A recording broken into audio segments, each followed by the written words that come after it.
But see, that's the thing is I did consider that after we had the conversation and I still decided that I wanted to go back to what I believe just because it made me happy. So even though I know it might not be true, it makes me happy, so I believe it. Or not necessarily believe it, I like to whatever. I don't know what other word to use besides believe. Yeah. But do you remember the outsider test? And I'll be done here in a second. This will be like my final thing. But like if somebody else came here, let's say it's your mom. Yeah. And they were to say, well, it doesn't matter that it's not true because it makes me happy. And that's all that matters to me.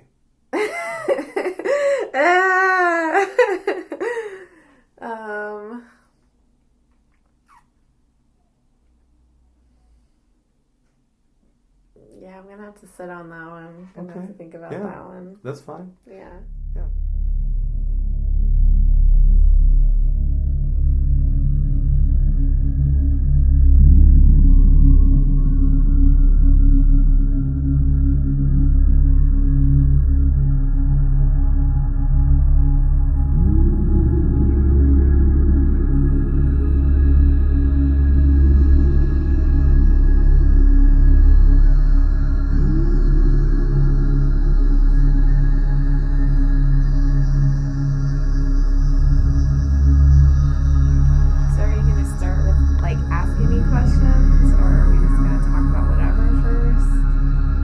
Yeah, I think the first thing I'd like to ask you is, am I in there? Yeah. Cool. The first thing I'd like to ask you is, what was the takeaway? How did it affect, what were your thoughts on it in general? How did it make you feel the next day? Well, afterwards, I felt just kind of, I guess ungrounded because I felt like I didn't believe any of the things I used to believe. Like, I kind of decided, like... How many beliefs changed? Not many, but one of the most... I feel like the biggest ones that changed was the law of attraction one, which I'm still confused about. Yeah. I'm still kind of like... I still have been toying with it in my head that I'm like, do I believe in it? Because I just feel like I've tried it and have had, like, weird coincidences happen that have... then kind of like affirmed my belief in them. And so I've just been kind of reevaluating those experiences and then trying to figure out like, well, then what was that really happening if it wasn't the law of attraction? And I don't really know the answer and I've been kind of confused. So I've just been kind of like honestly not thinking about it because I just don't even know anymore. Where, if you had to put yourself on the scale? Yeah. With law of attraction? Yeah. Where, and just so... I'm probably at a 4. A 4? Mm-hmm. Wow. Yeah. I think I'm probably at a 4 too. Like, yeah. I'm probably lower on the scale for a lot of other things. Yeah. I think I'm at a 4 because I can imagine it being the case. Right. But the reason why I can't go higher... Well, maybe I'll ask you, why can't you go higher?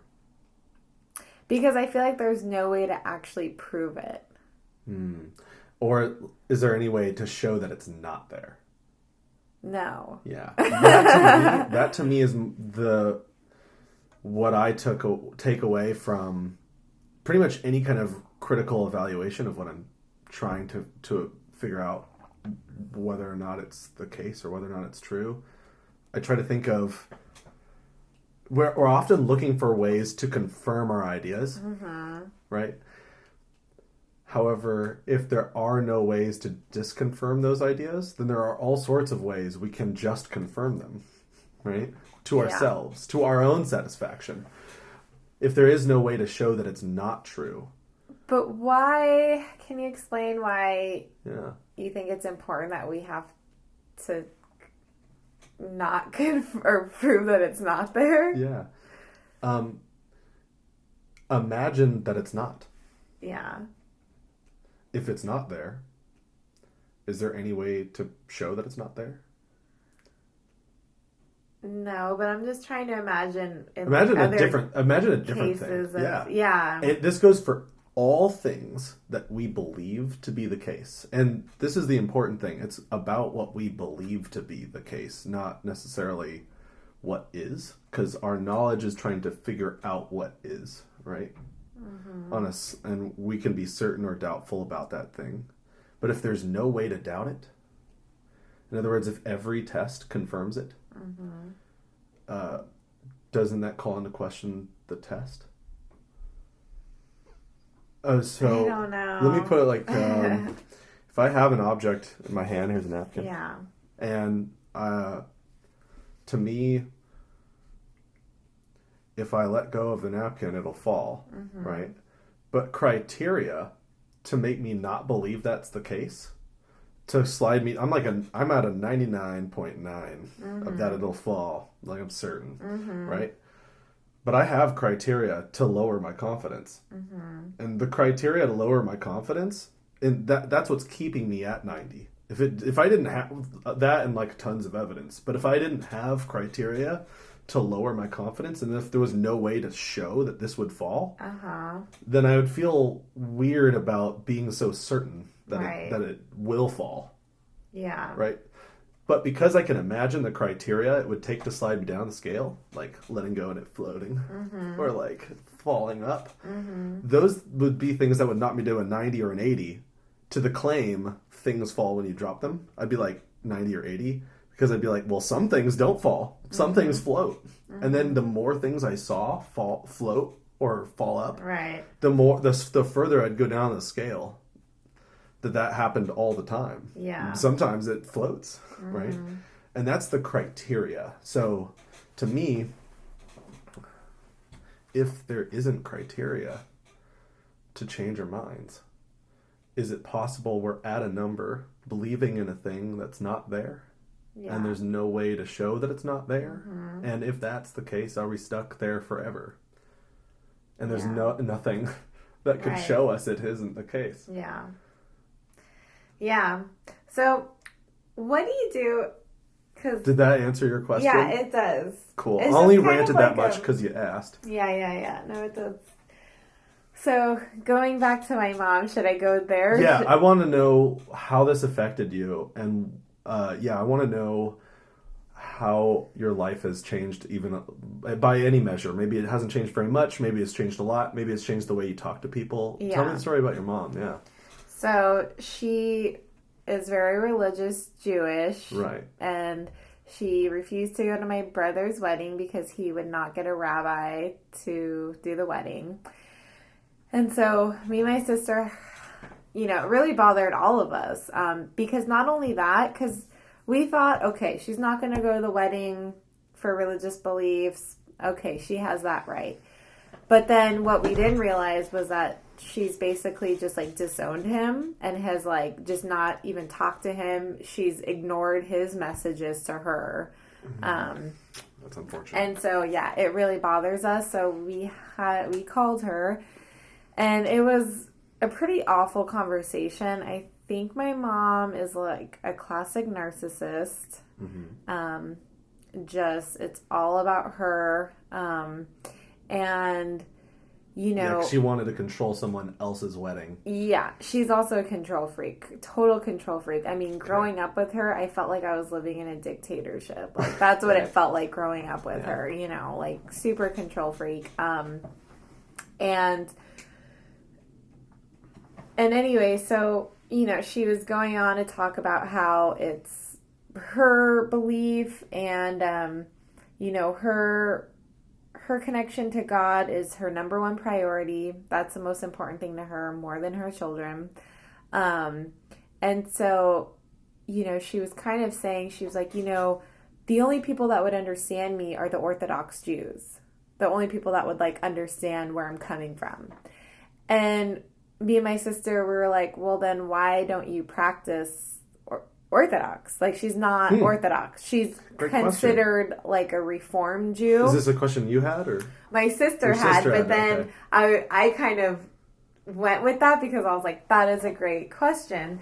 And like the reason why she didn't quite say this, but I know that the reason why she's not Orthodox is because it's very restrictive as far as like dietary things, just other kind of lifestyle changes. But not only that, they don't see women as equal. And that's probably the number one reason why she's not Orthodox. But I had said, I was like, Mom, so you're not Orthodox because you feel like that is just like too extreme and like restrictive for you. Mm-hmm.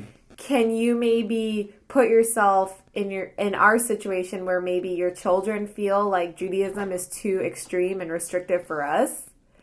Wow. Yeah. So I used the epistemology.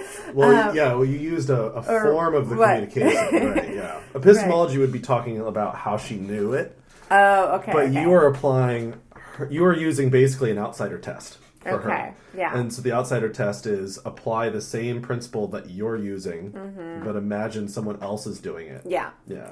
To conclude some other thing. Yeah. And then recognize that you are that person. Yeah. And then you apply that you can basically show that person's not being consistent or some sort of other dissonance is happening in the thought process. Yeah. So you helped hopefully with that. How did she take it? She actually, I think we kind of caught her and she was kind of like, I'm going to have to think about that. Wow. Yeah. That's great. Yeah. So there was that. I'm trying to think. I mean, it was honestly just an awful conversation. I don't feel like I really need to go into it for this video purposes. Right. Yeah. But I'll tell you about the rest of it later. Okay. Yeah. Well, kind of changing the subject, but going back to my mom, because you had mentioned something that made me it reminded me of something. Like, what do you do if somebody believes the sky is green or something and there's no criteria that will change their mind? Like, how do you go about that? Because that's how I kind of feel like my mom is. Like, she has this belief system and there is absolutely nothing that will change her mind. Yeah. So epistemology is the study of knowledge, right? Mm-hmm. How we assess what it is how we came to our conclusion, how we got there. So first you have to get clear with what it is she's talking about in such a way that she absolutely fervently agrees that you understand her, right? And then once you show that you understand her fully, then you ask her. The scale isn't mandatory or anything, but damn, it's helpful because it helps you track your progress. When you started at 60 or something for law of attraction, the only reason why that's there is to ask how you would slide on the scale to get anyone to think about their thought process and how to move on the scale, and to track progress at the end. What number are you now? And how long ago was our last interview? Like a month and a half, something like that. So you had plenty of time to think about it, and now I can track a 4, and I'm like, oh wow, that was helpful in resolving the difference because I think you and I are both at 4. Yeah. Probably for that belief. So it's resolved between us. Yeah. And we now understand each other and where we're at. So the same method. How did she arrive to where she's at? And maybe she's right. Yeah. Yeah. Maybe she is right. Maybe she's got some pathway to figuring out what's true that is reliable. And so ask her what number she's at. If she's at a 60 for her belief, or maybe she's higher, maybe she's 90, right? If she's fervent about it, she might be at a 90, very convicted, right? Maybe she's at 100, because I've heard some people say that they can't even envision their idea not being the case, meaning they're so ingrained in the idea they can't possibly imagine the opposite. Yeah. And if it's that ingrained, you might want to focus on wondering with this person what it would be to have their mind be at the other end. So if I ever meet somebody with a deeply ingrained belief like that, I say, what would it take if you were at a 10? If I could just make you be at a 10 right now. I know it's a weird question, but can you imagine what your mind would be like if you no longer held on to the idea anymore? And that's I feel like a lot of people are probably threatened by that question because that alone, like the doubt, It's or the whatever. only way to get Yeah. even, because otherwise, if they haven't yet even imagined that it's not there, then I'm not about to jump straight into the epistemology of how they can know it. Mm-hmm. Because there's a couple of problems. One, maybe it might be futile to ask them how they know it if they've already admitted there is no way to know it to themselves. Right. As a matter of fact, they think it's true not because of any reasons, but because they've convinced themselves that not having reasons is okay. Or not having reasons, or just believing hard enough is what makes it true. Well, I think she also feels like God has answered her prayers. Like, she prays a lot, and, like, she feels like God answers her prayers, and I think she feels a close connection and dialogue to God, and so that's how she knows that is the path. I have a wobbly table here. Yeah, sorry. Yeah, so, so how does she know it's the right path? Because she prays and her prayers come true, and so... Yeah, so that's tough because that person, it sounds like anecdotal evidence is acceptable to... So I would wonder, again, has to be the focus. So I would focus on, first, what her mind would be like if it no longer held the idea. And second, I would also just really be clear, all of my interviews are consensual, right? So I always say, is it okay if I ask you questions to better understand you? And if through this process you no longer are as convinced, is that okay? Like, can I even have this talk with you right now? Those things make people open up more to talking if they're going to talk. And if they're not going to talk, then it's good to know. Right. Yeah. Yeah, I feel like she probably... I don't think she would even want to... I don't know how she would act. Sometimes just talking about reality and the cosmos and things that you do share is a great way to get the ball rolling on a thing like that, when the person can lower their guard. If you're like talking about things about, like, I am a big astronomy buff, so I love to just talk about space and stars and how many, there's like 150 or to 250 or so billion stars in our Milky Way galaxy or something like that, right? And I could just like go on, like 225 million years is a galactic year. It's the time for our sun to go around. Like, I could just go on that and like talk about those sorts of things, and then if it happens to come up and they start talking about God or whatever, then say, that's really interesting, I'd like to know more. Are you okay if I talk to you more about it? And then, are you okay if I figure out the methods you used to determine what it is you know? Because if what you think is true, I'd like to know it too. Right. If you put it like that, like, I'm open, I want to know what you know. If what you know is true, I want to be a part of it.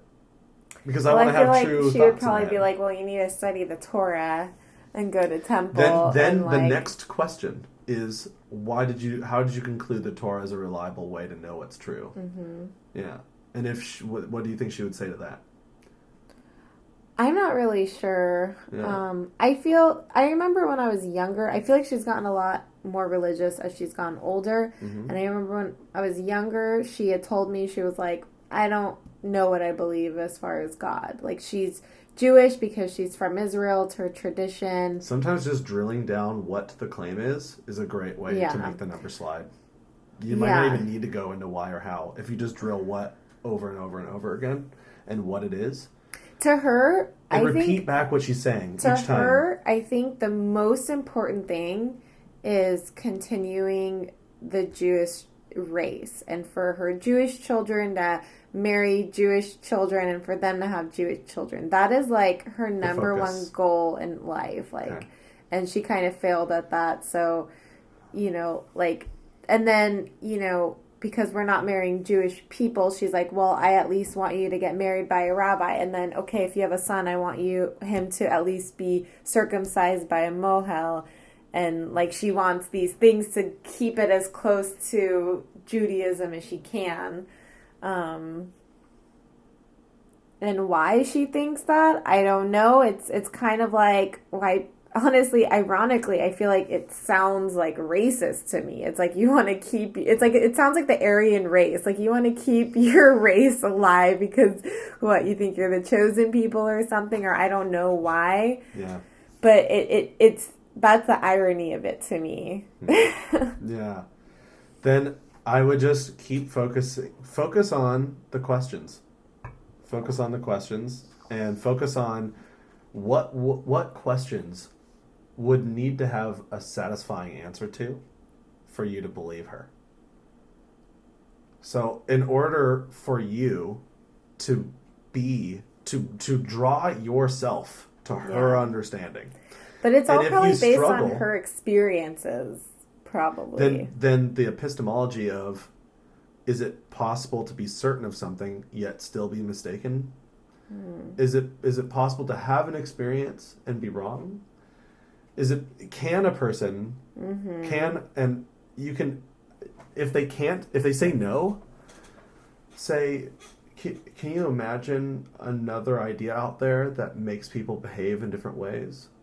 And like you can think of an example in your own head and see if they'll pick the same example or a different example. So like right now I'm thinking of people who speak in tongues, specifically in the name of their one very specific sect of religious ideas, right? And you can say, are people actually channeling a language from God doing that? Or channeling language from the spirits, or whatever they happen to be talking about, right? But hopefully you have her pick an example.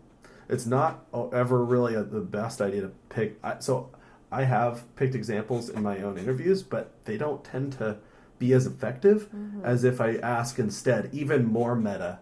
I say, can you imagine a group of people who are concluding something and misattributing what's really going on? Well, the interesting thing too is I remember when I was younger, I had asked her, I was like, what if you were born Christian? Exactly. And she's like, then I would be Christian.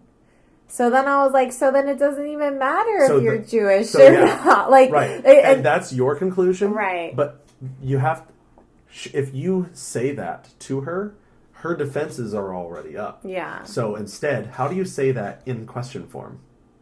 Say that last thing you just said, I guess, in a question then form. How would you know?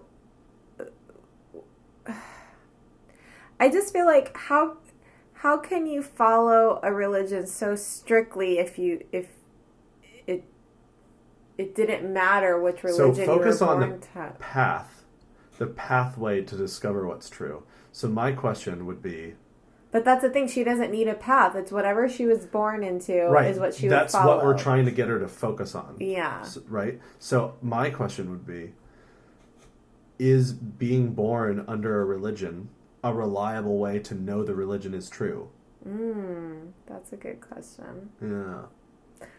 Yeah. Focus on the truth of it, always. Right. The focus is whether or not it's true, right? Right. And if she says, I know it because I was raised in it, then say, is being raised in it a good way to know it?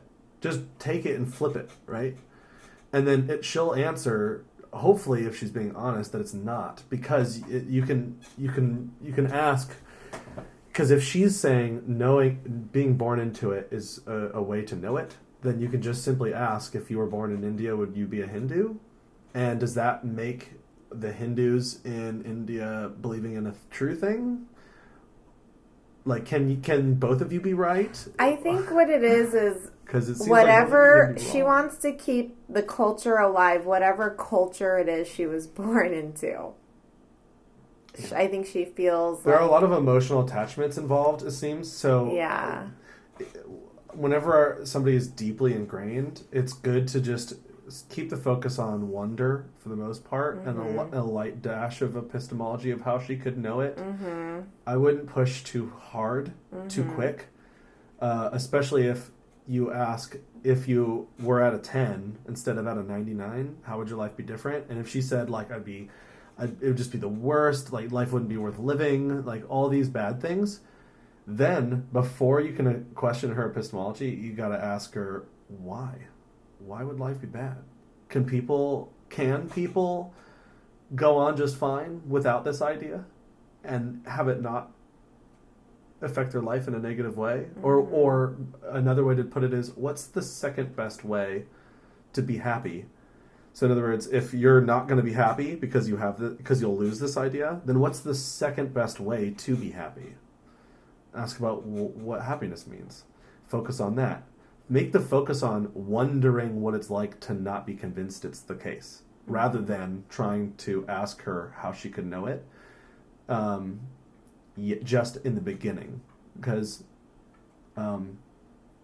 it's like just jumping in too quick.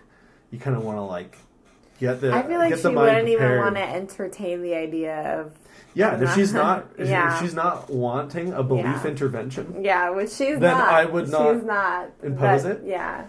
However, if you were to just say, "Hey, Mom, we don't get along sometimes because we have a difference in beliefs, and I'd like to have a discussion to better understand you, in order to make the differences between us less of a problem." So that way, when my wedding is coming up, right, there's not this huge battle about what my wedding is going to be like, because I want you to be there without it being a problem or an issue, and you probably don't want her to be there. But like, if you did, maybe... No, I'm not shaking my head because of that. I'm shaking my head because if I didn't do what she wanted, she will not be there. Yeah. So I'm not in any place to really give lots of advice, right. but I do give advice on how to do street epistemology. So if there's an opportunity to do it, I'd say make sure that there's consent. And also another thing to really focus on, and I'm not the best at doing it, I try to be, is when you are drawing yourself to someone else's beliefs and or intervening with theirs, it's best to always maintain consent throughout. Yeah. So I usually say like every 10 minutes or so, or less, to just, again, be like, how's the conversation going? You doing okay? You ready to go to the next one? Because if you don't do that, people tend to feel a little claustrophobic, especially because if you're just asking questions and not standing on something for yourself, then people kind of feel like, well, some people don't even notice because they love being asked questions.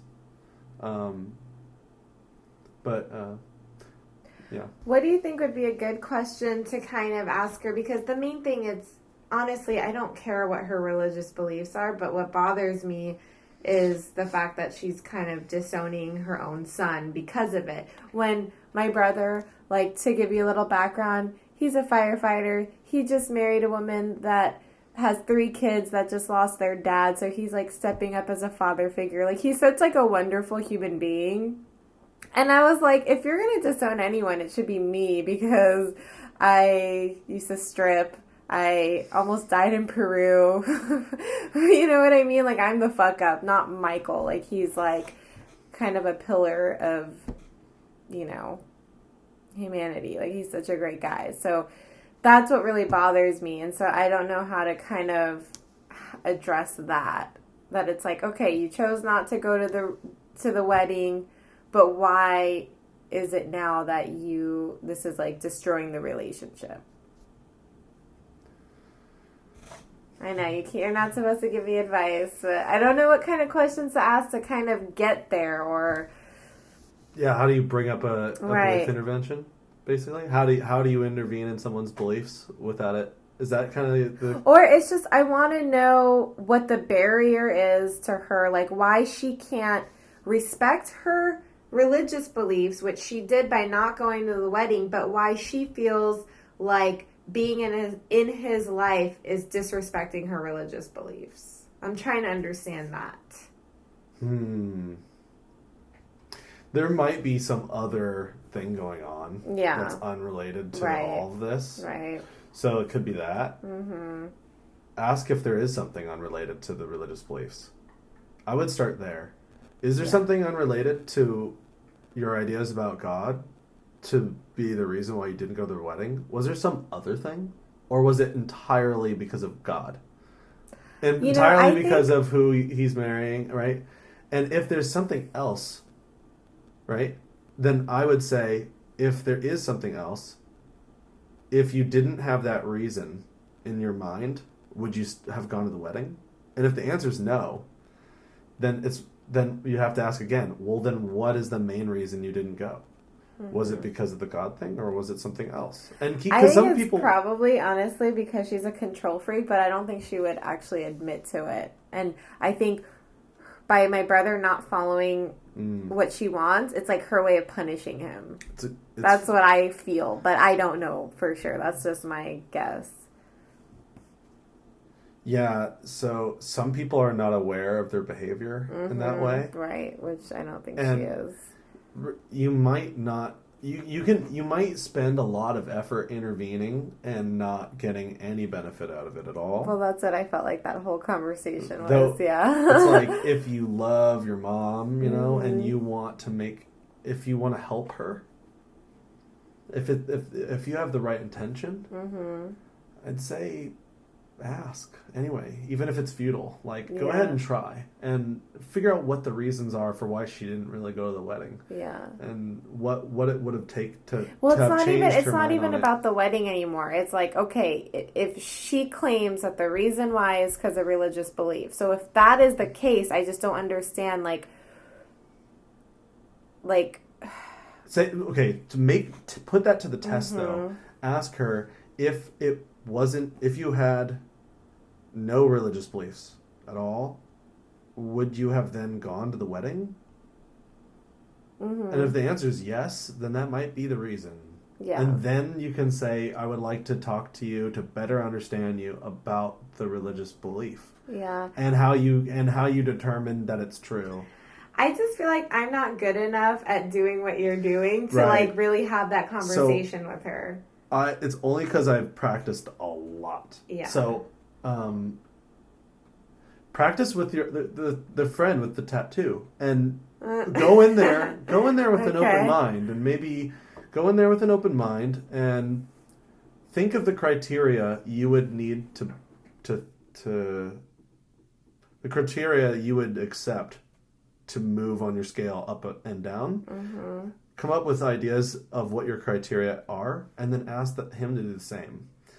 Once you've practiced that, if you change, then great. You've just benefited yourself, and now you know more true things, or now you have better reasoning. Right? I think that what's hard for me is sometimes I won't know what the criteria will be to change. But then when you give examples, I'm like, oh yeah, definitely that. But it's like hard for me to generate those on my own.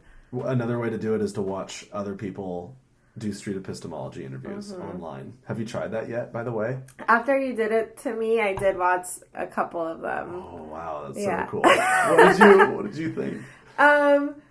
It was really interesting, and I was kind of like still baffled. Like, how could I do this? Like, I still don't know. Like, it was just... Anyone can learn it.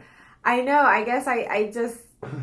I don't know if I need a book with, like, step by step or what, but just watching it, I felt like it wasn't enough. How to have impossible conversations.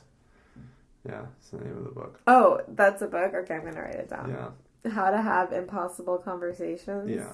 There's another one called A Manual for Creating Atheists. That's about the epistemology mainly.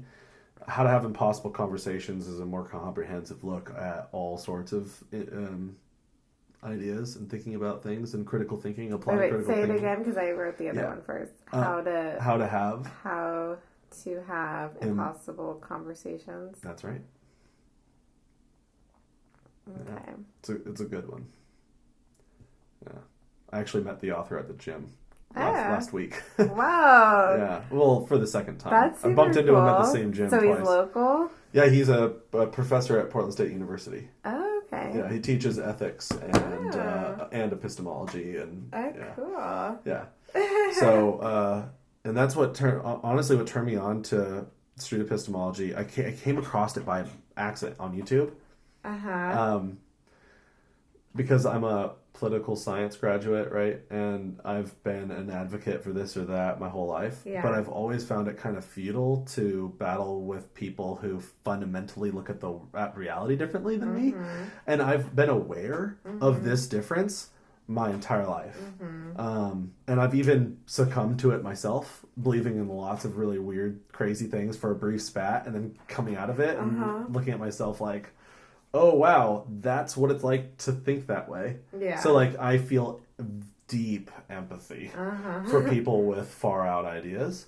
And then it wasn't until I was at I was at Portland Community College for a little while before I transferred to U of O, and there was somebody I knew from my high school tabling, and she was tabling for a constitutional amendment banning same-sex marriage, and I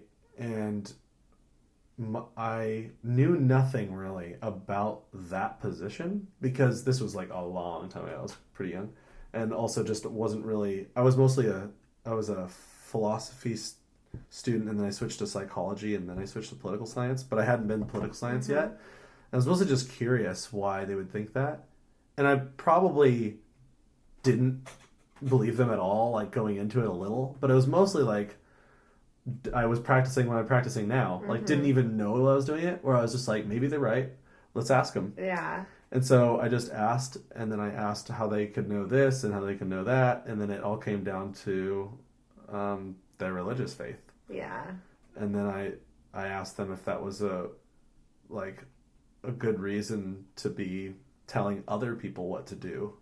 I didn't get good at the epistemology then. I was mostly appealing to values with them, which is different than appealing to truth.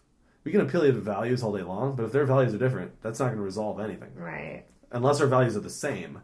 That's how values can resolve things, right? So through that, I switched to political science, and then I was like, how do I be an advocate for stuff when no one's listening to each other? Am I just going to try to preach at the people who are already on my side? Right. And that's kind of what's happened with our political world. Everything is siloed thinking. And when I saw this approach, I was like, holy crap, this is what everyone should be doing with each other as a non-violent, non-combative way to understand each other. And it's not about having the right conclusions. I might say a ton of conclusions in my interviews that are not true, but it's about the way those conclusions are, how we arrive to those conclusions. Yeah, and just keeping the focus on the way. Yeah.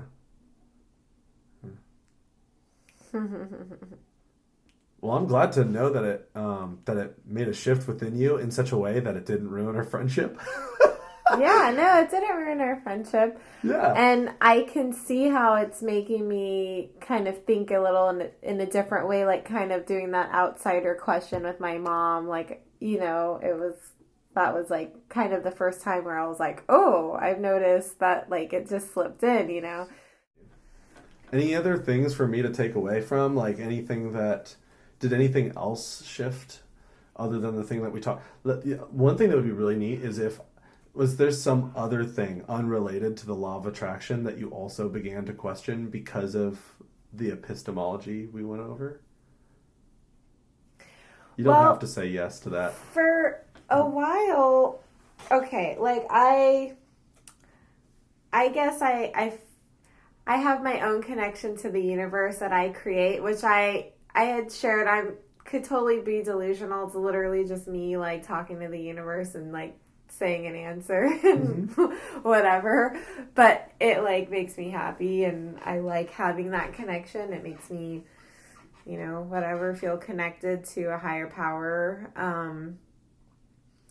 And so I was questioning that, like after our conversation, like I was questioning that a lot, but honestly, it felt like, regardless if it's true or not, it feels good to me. It makes me happy. And because otherwise I felt very ungrounded. Like I wasn't standing on anything, or I felt kind of like I was just floating. And so there's that. What was the idea that... Just, it's not even an idea. It's just more of like just a feeling or connection to my God or energy or whatever. Yeah. It's like my own practice of spirituality that I do with myself. Okay. What kind of connection is it? What? Well, like I said, it's literally just me like talking to the universe and then creating an answer. How does that work? Is it like... it'll just like a voice, or my own voice will just pop in, and then that's the answer. It's like an intuition thing. It's like, you know, if you like, you know, have to like pick between like right or left or something, you just like pick one, and it's just kind of like, that's kind of how it is. It's like sometimes you have to answer things that way. Like you can't really dally all day about every decision. I don't know. I'll like, you know, talk to the universe, and I feel like I get an answer back, and you know, is the answer back you? Probably, yeah. Okay. Yeah. And I don't even think it matters because, okay, here's another one. I used to believe... I think it's fine to talk to ourselves. We all kind of talk to ourselves. It's kind of healthy to do that, I think. But okay, another belief I have is that, like, I am God. We are all God.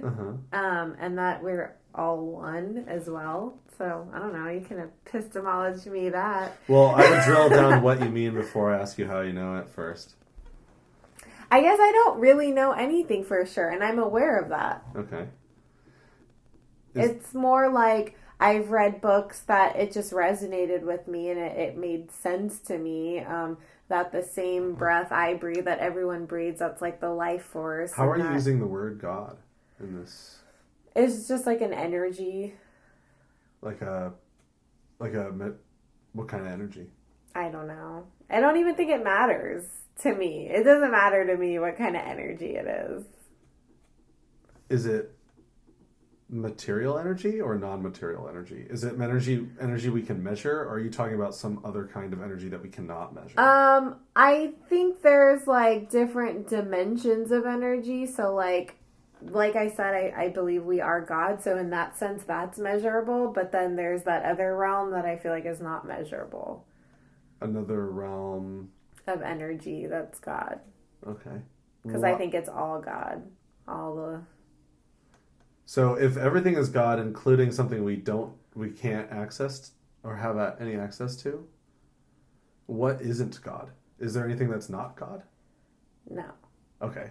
So is the word everything synonymous with the word God? It could be. Okay. Yeah. Why use the word God then? It doesn't have to be God. It's just like that's the most like mainstream word. It could be energy. It could be higher power. I don't know. Why not just say everything that I can see or everything that I can't because see? We use everything in everyday life all the time, so it doesn't have that kind of like connotation to it, I feel like. And you're prescribing and the idea is here that we're prescribing a connotation to everything. Why?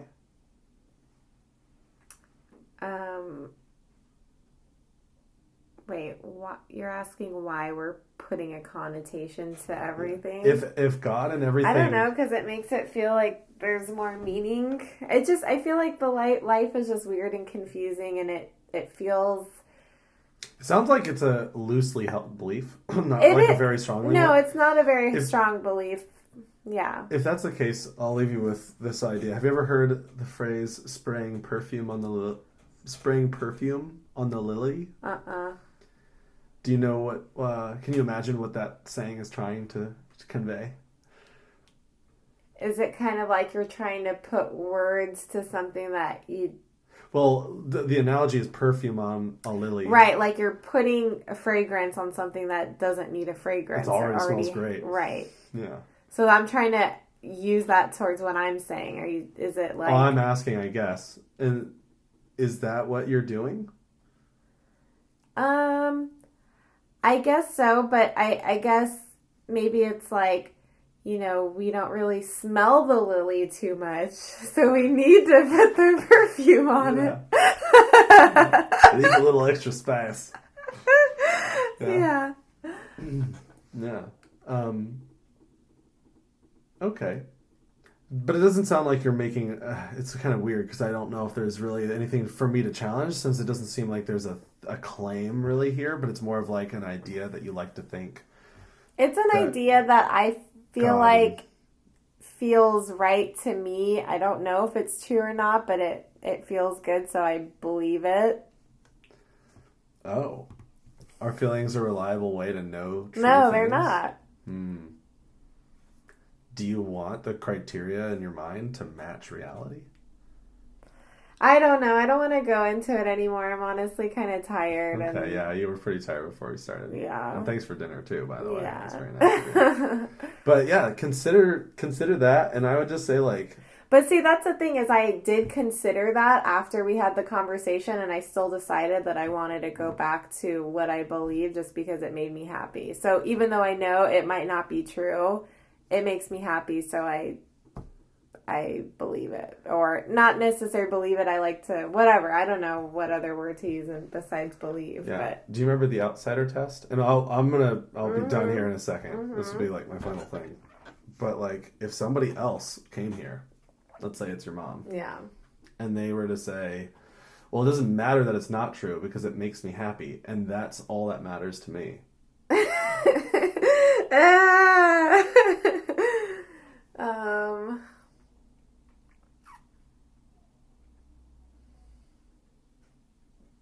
Yeah, I'm going to have to sit on that one. I'm going to have to think about that one. That's fine. Yeah. Yeah, I love these talks and love conversing with you either way, whether or not we do the interview or not. It's always good to see you and chat. So, yeah, think about that stuff. And I'd just say, like, think about the outsider test. Think about what would it take to slide you on the scale. And number one, be open to having your beliefs revised. Yeah. All the time while you're asking the questions. Okay. And the questions are to make me believe you. Mm-hmm. If you were to say, yeah, it's totally cool if somebody else does this under all circumstances, and then you were somehow able to demonstrate why that is and why that works and why that leads you to true things, then I'd be like, persuaded, and I'd move over. Yeah. Yeah. And so asking questions that would make you believe what they believe is the key, I think. Yeah. Okay. Well, that was great. Yeah. Thanks for talking to me again. Thanks. Do you have any questions for me before? Not right now. Okay. Yeah. Awesome. Thanks. Thank you. Yeah. I'm really looking forward to you talking to Scody because he's a lot smarter with words than I am and like good at giving examples and like arguing and stuff or whatever, you know. Yeah, no, so, he will. If I make it out all the way to Hillsboro, then I would love to chat with him. I know that we've had some good talks in the past and that he's been pretty open-minded to hearing what I had to say. Yeah. And like there's a sweet spot of like the perfect people to interview where they're both convicted and also open-minded and also willing to chat and know, and they, if so long as they know that my intentions are not negative and I'm not here to make anyone look silly, then it works great. Yeah, so I'm looking forward to that. So you have to tell me how it goes. It's supposed to snow like crazy tomorrow, so I don't know if Is it really? Because it said it's supposed to snow today, and it said it's supposed to snow for 4 days, and one of the days is supposed to be today. Tomorrow is supposed to be the heavy snow day. It's probably not going to be that bad, but you know, we're in Oregon, and no one knows how to get around when it's snowy, so. Yeah, I don't. Well, I mean, if not tomorrow, you guys will do it another day. I'm sure. We've been talking for like the past week and a half or so, ever since the Goodfoot, when we met at the Goodfoot and sent you a selfie. All right, cool. I'll turn this off now. Okay.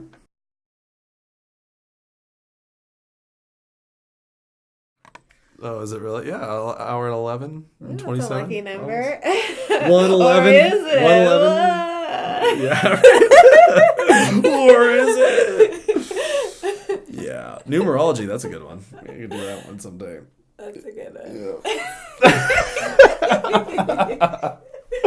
Oh, man. That's funny. Let me put my stuff away. Actually, that doesn't go there. I like your little box. It looks very epistemology like. Yeah, it's my existential detective toolkit. That's what it trying to figure out what's going on here with reality. My instruments to probe the underverse or the oververse. Which verse? All the verses. Oh, whoops! This is